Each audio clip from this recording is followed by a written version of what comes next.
pagka-beginner, wala pang idea sa low carb, much better is enroll sa program para ma-monitor for a month. Tuturuan ka namin yan. 1 month, imagine mo yan, daily monitoring. Yeah, I think may health condition. Let me see. Okay, thyroid. So, anong TRADS 4 for biopsy? Teka, gaano kalaki? Maliit lang. Observe. Pagka more than 1.5 cm, biopsy yan. Kaya,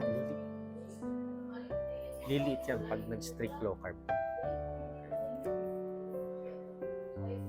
Marami po kasi ako mga patient na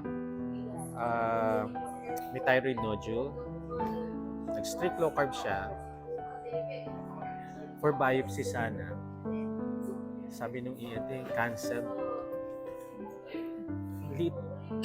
Inulit kasi yung ultrasound.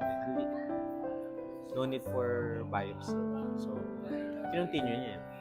Meron naman mga hyperthyroidism, hypothyroidism. Inayos yung kanilang mga kinakain. Nag-improve kanilang thyroid function test.